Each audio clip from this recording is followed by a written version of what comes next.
menuju kemuliaan hidup. Kunci kemuliaan hidup yang pernah diberikan Luqman Hakim kepada putranya adalah lupakan selalu dua hal dan ingat selalu dua hal. Dua hal yang harus engkau lupakan adalah di saat engkau berbuat baik kepada seseorang, maka berusahalah untuk melupakannya. Dan di saat ada orang yang berbuat salah kepadamu, maka berusahalah untuk melupakannya. Ini adalah kunci keindahan hidup dalam kebersamaan. Baik di saat kita berbuat baik kepada orang lain atau diperlakukan baik oleh orang lain. Baik di saat kita berbuat salah kepada orang lain atau di saat orang lain berbuat salah kepada kita. Agar kita bisa menuai keikhlasan dalam beramal, tabah dan lapang dada dalam berinteraksi dengan sesama hamba Allah. Melupakan dua hal, kalimat sederhana, akan tetapi merupakan kalimat hikmah yang penuh makna.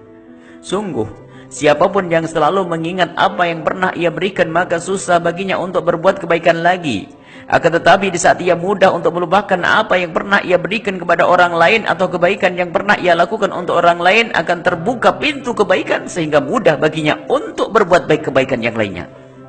Kemudian, di saat ada orang yang berbuat salah kepada kita, alangkah mulianya jika kita mudah untuk melupakan kesalahan orang tersebut dengan ketulusan dan kebersihan hati. Di dalam hati tidak ada dendam kusumat, tidak tertanam kedengkian. Dan itulah kebersihan hati yang menghantarkan kemuliaan seorang hamba di hadapan Allah Subhanahu wa taala. Karena hati yang bersih dari dengki, bersih dari dendam akan mudah untuk menjadi ladang tumbuh suburnya ketakwaan dan keimanan kepada Allah Subhanahu wa taala. Mengingat dua hal.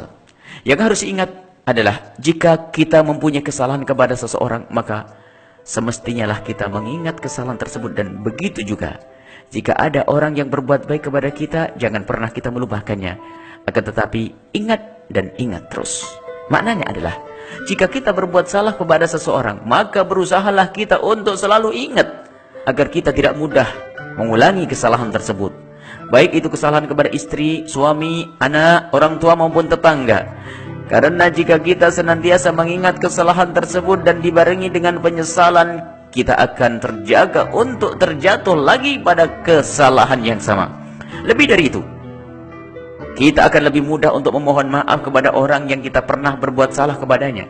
Itulah hakikat kemuliaan dan kebesaran jiwa. Sungguh, jika kesalahan kita kepada orang lain tidak dimaafkan oleh orang tersebut, maka Allah pun tidak akan mengampuni dosa kita.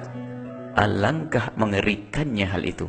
Lalu, apakah kita juga rela jika ada orang disiksa dan dimurkai oleh Allah Subhanahu wa taala karena orang tersebut berbuat salah kepada kita?